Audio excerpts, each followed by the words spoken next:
Hi எல்லாம் எப்படி இருக்கிறீங்க? நல்லா இருக்கிறீங்கன்னு நம்புறேன். ஒரு பயங்கரமான த்ரில்லர் மூவி. படத்தோட பேரு சம்பவம் அத்தியாயம் 1. இது ஒரு டைம் டிராவல் படம். படம் ஆரம்பிச்சு 20வது நிமிஷத்துல ஆரம்பிக்கிற ட்விஸ்ட். அங்க இருந்து படம் முழுக்க ட்விஸ்ட்டுக்கு மேல ட்விஸ்ட், சஸ்பென்ஸுக்கு மேல சஸ்பென்ஸ் அப்படியே தான் போயிட்டு இருக்குது. தூக்கத்துல இருந்து திடீர்னு முழிச்சுக்கிறாரு ஹீரோ. எங்க இருக்கிறாருன்னு பார்த்தா ஹாஸ்பிட்டல் இருக்கிறாரு. அவரோட ஒய்ஃபுக்கு குழந்தை பிறக்க போகுது, அதனால செக்கப்புக்காக போயிருக்கிறாரு. இந்த பக்கம் பார்த்தா ஒரு நர்ஸு கூப்பிட்டு உங்களை டாக்டர் கூப்பிடுறாங்க அப்படின்னு சொல்றாங்க. ஹீரோ எழுந்து டாக்டரை பார்க்கறதுக்காக உள்ள போறாரு. டாக்டரை பார்த்து முடிச்சுட்டு அன்னைக்கு நைட் வீட்டுக்கு வந்துடுறாங்க. அடுத்த நாள் காலையில ஹீரோ பஸ்ல போயிட்டு இருக்கிறாரு. எங்க போறாருன்னா, அவரு இதுக்கு முன்னாடி வேலை செஞ்ச போலீஸ் ஸ்டேஷன்ல இருந்து வேற ஒரு ஸ்டேஷனுக்கு டிரான்ஸ்ஃபர் பண்ணியிருப்பாங்க. அந்த ஸ்டேஷன்ல ஜாயினிங்காக போயிட்டு இருக்கிறாரு. பஸ்ஸை விட்டு இறங்கி அங்க இருக்கிற ஒரு டீ கடையில போயிட்டு அண்ணே ஒரு டீன்னு சொல்லிட்டு இந்த வெள்ளூர் காட்டுக்கு எந்த பக்கம் போகணும் அப்படின்னு அந்த டீ கடைக்காரர்கிட்ட கேட்கறாரு. அதுக்கு அங்க இருக்குது பாரு ஒரு ஜீப்பு, அந்த ஜீப்ல போ அப்படின்னு சொல்றாரு அந்த டீ கடைக்காரரு. ஹீரோக்கு ஒரு ஃபோன் வருது. யாருன்னு பார்த்தா அவங்க வீட்டுல இருந்து கூப்பிட்டு இருக்காங்க. அவளுக்கு வலி வந்துருச்சு, அதனால ஹாஸ்பிட்டல் சேர்த்தி இருக்குது. சின்னதாக ஒரு காம்ப்ளிகேஷனா, அதனால இன்னைக்கே டெலிவரி பண்ணணும்னு சொல்லிட்டாங்க அப்படின்ற மாதிரி சொல்றாங்க. அதுக்கு ஹீரோ வந்துக்கிட்டு சரி நான் உடனே கிளம்பி வரேன்றான். இல்லை வேண்டாம், நீ அங்கேருந்து வரதுனாலே ரொம்ப தூரம், நீ அங்கேயே இரு, நீ போய் ஜாயின் பண்ணுற வேலையை பாரு, நாங்கள் பார்த்துக்கிறோங்க, எதுனா ஒன்றுனா நான் கால் பண்ணுறேன் அப்படின்னு சொல்லிட்டு வைக்கிறாங்க. அந்த ஜீப் அங்கேருந்து கிளம்புது. ஹீரோவும் அதில் போய் ஏறிக்கிறாரு. அந்த ஜீப்பில் போயிட்டு இருக்கும்போது ஹீரோவுக்கு கால் வருது. அவங்க வீட்டிலேருந்து ஃபோன் பண்ணி பொன் குழந்தை பிறந்திருக்கு அப்படின்னு சொல்கிறாங்க. அதை கேட்டதே ஹீரோ ரொம்பவே சந்தோஷப்படுறாரு. சந்தோஷத்தில் பின்னாடி திரும்பி ரோட்டையே பார்த்துட்டு வந்துட்டு இருக்கிறாரு. அப்போ அந்த ரோட்டில் ஒரு அழகான மான் நின்று மேய்ஞ்சிட்டு இருக்குது. அதை பார்த்து ரசிக்கிறாரு. அவங்க போயிட்டு இருக்கிற ஜீப் திடீர்னு எதுமேலே இடித்த மாதிரி இருக்குது. என்னன்னு போய் இறங்கி பார்த்தா அந்த இடத்துல ஒரு போலீஸ் அடிபட்டு கீழே இருக்கிறாரு. அவர் தலையிலேருந்து ரத்தம் வருது. அடிப்பட்ட போலீஸை அந்த ஜீப்லேயே ஏற்றிக்கிட்டு பக்கம் இருக்கிற ஹாஸ்பிட்டலுக்கு போய் சேர்த்துட்டு அங்கே வெயிட் பண்ணிட்டு இருக்கும்போது அவங்க வீட்டிலேருந்து அவரோட குழந்தையோட ஃபோட்டோ அனுப்பிச்சி விட்றாங்க. அதை உட்காந்து பார்த்துட்டு இருக்கும்போது பின்னாடி இருந்து ஒரு போலீஸ் வந்து நிற்கிறாரு. இவர் ஜாயின் பண்ண போயிட்டு இருக்கிற ஸ்டேஷனோட எஸ்ஐ தான் அவர்கிட்ட சார் இதெல்லாம் கிடைச்சிது அப்படின்னு சொல்லிட்டு ஒரு வாக்கி டாக்கியும் அந்த போலீஸோட பர்ஸையும் கொடுக்குறாரு. அந்த பர்ஸில் இருக்கிற ஐடி கார்டை எடுத்து பார்த்துட்டு இது பக்கத்தில் இருக்கிற பரிமலை ஸ்டேஷனுக்கு ரிப்போர்ட் பண்ணி ஆகணும், இது ஒரு ஃபோட்டோ எடுத்து வச்சுக்கா அப்படின்னு சொல்கிறாரு. இந்த பக்கம் ஒரு போலீஸ் வராரு. 3 பேரும் பக்கம் இருக்கிற கேன்டீனில் டீ குடிக்கிறதுக்காக போகிறாங்க. அங்கே உட்காந்து 3 பேர் டீ குடிச்சிக்கிட்டே பேசிட்டு இருக்கும்போது எஸ்ஐக்கு ஒரு ஃபோன் வருது. யாருன்னு பார்த்தா அந்த பக்கம் ஒரு போலீஸ் ஃபோன் பண்ணியிருக்கிறாரு. அவர் சார் ஒரு பிரச்சனை ஆயிடுச்சு, ஃபாரஸ்ட் ரோடு வழியே வந்துட்டு இருந்துங்க, ஒரு கார் நின்றுட்டு இருந்தது, செக் பண்ணலான்னு போய் பார்த்தா 2 பொண்ணுங்க 2 பசங்கள்லாம் இருக்கிறாங்க. பார்க்கறதுக்கு பெரிய இடத்து பிள்ளைங்க மாதிரி இருக்கிறாங்க. இவன் எப்பயும் போல பிரச்சனை பண்ண ஆரம்பிச்சிட்டான், நான் சொன்னா கேட்கவே மாட்டான், நீ கொஞ்சம் வரீங்களா சார் அப்படின்னு கேட்குறாரு. அதுக்கு இந்த எஸ்ஐ இருந்துக்கிட்டு யாரு ரெஜியா அப்படின்றாரு. ஆமாங்க சார், என்னதியா, அவனால் எனக்கு எப்பவுமே பிரச்சனை தான் அப்படின்னு சொல்லிட்டு எஸ்ஐயும் ஹீரோவும் அந்த இடத்துக்கு கிளம்பி போகிறாங்க. அங்கே ரெஜின்ற போலீஸ் ஆள் பார்க்கறதுக்கே கட்டமீசெல்லாம் வச்சுக்கிட்டு பயங்கரமாக இருக்கிறான். எஸ்ஐ வரத்துக்குள்ள அங்கே இருக்கிறவனுங்களோட பேசி சண்டை வந்துடுது. அந்த கட்டமீசை அங்கே இருக்கிற எல்லாரையும் போட்டு அடிச்சிடுறான். அடி வாங்கினவன் பயந்து காட்டுக்குள்ளே வேகமாக ஓடுறான். அவனை பின்னாடி துரத்திக்கிட்டு இந்த கட்டமீசையும் ஓடுறான். முன்னாடி ஓடினவன் போய் ஒரு இடத்துல விழுந்துடுறான். பின்னாடி துரத்திட்டு வந்த போலீஸும் அவனை போய் பிடிச்சிடுறான். 2 பேரும் அந்த இடத்துல எதையோ பார்க்குறாங்க. அந்த இடத்துல ஒரு டெட் பாடி இருக்குது. எஸ்ஐயும் ஹீரோவும் அந்த இடத்துக்கு வராங்க. வந்து அவங்க கிட்ட இந்த விஷயத்தை பற்றி சொல்கிறாங்க. 2 பேரும் போய் பார்த்துட்டு ஃபாரன்சிக்லாம் சொல்லியாச்சா அப்படின்னு எஸ்ஐ கேட்குறாரு. அதுக்கு அந்த போலீஸ் இருந்துக்கிட்டு சொல்லியாச்சுங்க சார், ஆனால் அவங்க வரத்துக்கு ஈவினிங் ஆகிடும்.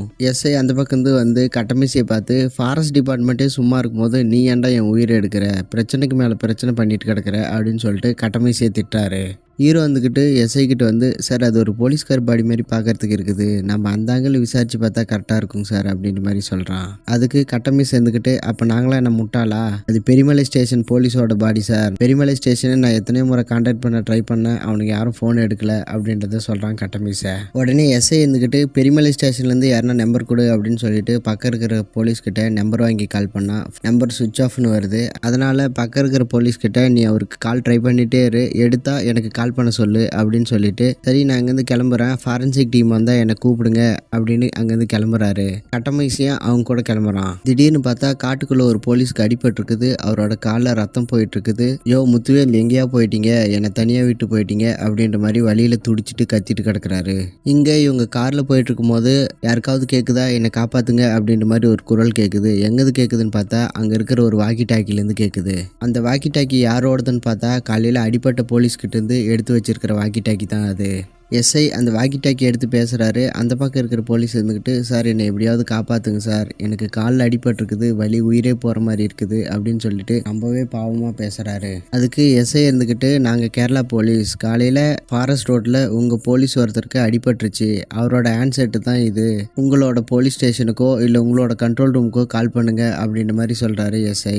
அதுக்கு அவர், சார் நான் எத்தனையோ முறை ட்ரை பண்ணிட்டேன், யாருமே கால் அட்டன் பண்ணல, எனக்கு நீங்கள் தான் சார் எப்படின்னா உதவி பண்ணணும், என்னை தயவு செஞ்சு கொஞ்சம் காப்பாற்றுங்க சார் அப்படின்ற மாதிரி கேட்குறாரு. என்ன பண்ணுறதுன்னு தெரியாமல் எஸ்ஐ வண்டியை நிறுத்த சொல்கிறாரு. வண்டியை ஓட்டி இறங்கி ஆளாளுக்கு ஒரு பக்கம் ஒன்று கடிக்க போகிறாங்க. அந்த வாக்கி டாக்கியில் அந்த போலீஸ் பேசிகிட்டே இருக்கிறாரு. கல்யாணம் ஆகி எனக்கு ரொம்ப நாள் கழித்து குழந்தை பிறக்க போகுதுங்க சார், நீங்கள் மனசு வச்சா தான் என் குழந்தையவே என்னால் பார்க்க முடியும், உங்களை கடவுளாக நினச்சி கேட்குறேன், என்னை எப்படியாவது காப்பாற்றுங்க சார் அப்படின்னு கேட்குறான். இதை கேட்ட ஹீரோ வந்துக்கிட்டு, அந்த ஆள் காலில் அடிபட்டுருக்குதுன்னு சொல்கிறான், ரொம்பவே பிளட் லாஸ் ஆகிருக்கும், சரியான டைமுக்கு நான் போய் காப்பாற்றலைன்னா அவன் அங்கேயே செத்துருவான் சார் அப்படின்ற மாதிரி ஹீரோ சொல்கிறான். உடனே கட்டமீஸ் இருந்துக்கிட்டு, இது நமக்கு தேவையில்லாத வேலைங்க சார், இந்த காட்டில் எங்கே போய் எங்கே வருதுன்னு தெரியாது, இதில் நாம் போய் எங்கன்னா மாட்டிக்கினா நமக்கு தேவையில்லாத ரிஸ்க்கு, இங்கேருந்து கிளம்பலாம் சார் அப்படின்றான் கட்டமீஸை. அங்கே அடிபட்டு உயிருக்காக போராடிட்டு இருக்கிறது நம்மள மாதிரி ஒரு போலீஸ், எப்படி காப்பாற்றாம போகிறதுன்னு சொல்கிறார் எஸ்ஐ. 3 பேரும் அந்த காட்டுக்குள்ளே அவரை காப்பாற்றுறதுக்காக போகிறாங்க. நடந்து போயிட்டு இருக்கும்போது அந்த காட்டு பற்றின மர்மமான கதைகளை பற்றி எஸ்ஐ சொல்கிறாரு. ஹீரோவும் கேட்டுகிட்டே வராரு. அந்த காட்டுக்குள்ளே 3 பேரும் பெரிய காக்கா ரூபத்தில் இருக்கிற ஒரு சிலையை பார்க்குறாங்க. அது பார்க்குறதுக்கே பயத்தை ஏற்படுத்துகிற விதமாக இருக்குது.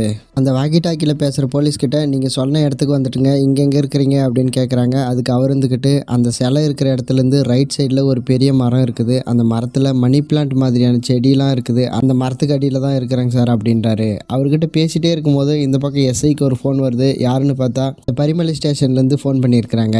இந்த எஸ்ஐ பரிமலை ஸ்டேஷன் எஸ்ஐ கிட்ட, உங்கள் ஸ்டேஷன்லேருந்து ஒரு இன்ஸ்பெக்டர் காட்டுக்குள்ளே வந்து மாட்டிக்கினதாக எங்களுக்கு தகவல் கிடைச்சிது, அவரை காப்பாற்றுறதுக்காக காட்டுக்குள்ளே வந்துருக்குறேங்க அப்படின்றத சொல்கிறாரு. அதுக்கு அந்த எஸ்ஐ இருந்துக்கிட்டு, எந்த காடு என்ன அப்படின்னு கேட்டதையும், அதான் அந்த காக்கா சிலை இருக்குமே அந்த காட்டுக்குள்ளே அப்படின்னு சொன்ன உடனே, உங்களுக்குலாம் அறிவே இல்லைங்களா சார், அங்கே எதுக்கு போகிறீங்க, எங்கள் ஸ்டேஷன்லேருந்து யாரும் அந்த பக்கம் வரல, நீங்கள் அந்த காட்டை விட்டு வெளியே வாங்க அப்படின்றத மட்டும் சொல்கிறாரு.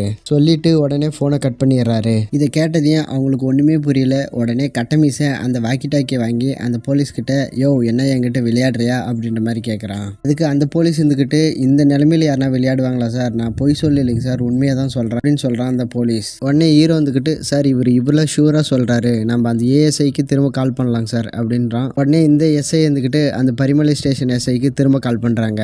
பரிமலை ஸ்டேஷன் எஸ்ஐ ஃபோனை எடுத்த உடனே, நீங்கள் இன்னும் அந்த இடத்த விட்டு கிளம்பலையா அப்படின்றாங்க. இந்த எஸ்ஐ இருந்துக்கிட்டு, சார் நான் சொல்கிறதே ஒரு நிமிஷம் தெளிவாக கேளுங்க, காலையில் ஃபாரஸ்ட் ரோட் வழியாக வந்துட்டு இருக்கும்போது உங்கள் போலீஸ் ஒருத்தருக்கு ஆக்சிடென்ட் ஆகிடுச்சு, அவரோட பர்ஸில் இருக்கிற ஐடி கார்டை எடுத்து பார்க்கும்போது தான் அவர் உங்கள் போலீஸ் ஸ்டேஷனை சேர்ந்தவர் அப்படின்றத நாங்கள் தெரிஞ்சுக்கிட்டோம், அவர்கிட்ட இருக்கிற ஹேண்ட்செட்டுக்கு வந்த தகவலை வச்சு தான் இந்த காட்டுக்குள்ளே இவங்களை தேடி வந்திருக்கிறேங்க அப்படின்றத சொல்கிறாரு.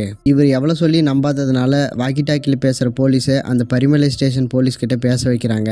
இந்த அடிப்பட்ட போலீஸ் பரிமலை ஸ்டேஷன் போலீஸ்கிட்ட, யோ முத்துவேல் எங்கேயா போயிட்டீங்க, நான் மட்டுங்க தனியாக மாட்டிக்கிட்டேன் அப்படின்னு சொல்கிறாரு. அவரோட வாய்ஸை கேட்ட உடனே அந்த பரிமலை ஸ்டேஷன் போலீஸ் மூஞ்சே மாறுது. அது வரைக்கும் திமிரா தெனாவிட்டா பேசிட்டு இருந்த அந்த போலீஸ், சார் அவரோட பேர் என்ன சொன்னீங்க அப்படின்னு கேட்குறாங்க. அவரோட பேர் ஸ்டீபன் ஜார்ஜ்ன்றதை சொல்கிறாங்க.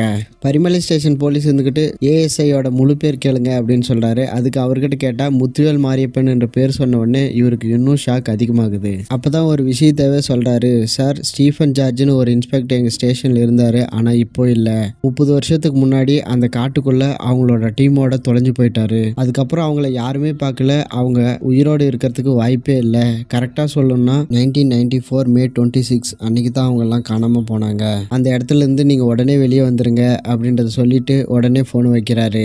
இதை கேட்ட அவங்க அது வரைக்கும் குழப்பத்தில் இருந்த அவங்களுக்கு பயம் வர ஆரம்பிக்குது. உடனே கட்டமீஸ் இருந்துக்கிட்டு, சார் இது ட்ராப் மாதிரி இருக்குது, நீங்கள் வந்தால் வாங்க, இல்லை நான் கிளம்புறேன் அப்படின்னு சொல்லிட்டு அங்கேருந்து கிளம்புறான். அந்த வாக்கி டாக்கியில், சார் இருக்கீங்களா, என்னை காப்பாற்றுங்க அப்படின்ற வாய்ஸ் மட்டும் கேட்டுக்கிட்டே இருக்குது.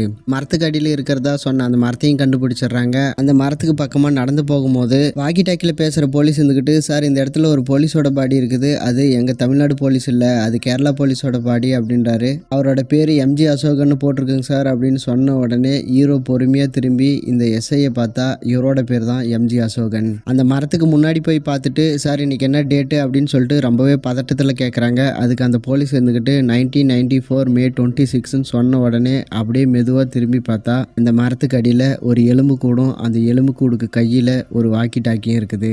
இங்கே ஆரம்பிக்கிற ட்விஸ்ட்டு படம் முழுக்க ட்விஸ்ட்டுக்கு மேலே ட்விஸ்ட்டாக இருக்கும். படம் முடியும் போது கூட ஒரு ட்விஸ்ட்டோட தான் முடியும். இந்த இந்த மூவியோட மீதி கதையை அடுத்த வீடியோவில் பார்க்கலாம். இந்த வீடியோ பிடிச்சிருந்தா ஒரு லைக் பண்ணிடுங்க. இந்த மாதிரி வீடியோஸ் பார்க்க நம்ம சேனலை சப்ஸ்கிரைப் பண்ணிடுங்க. இந்த வீடியோ எப்படி இருந்துச்சுன்றதை உங்களோட கருத்தை கமெண்ட்டில் சொல்லுங்கள்.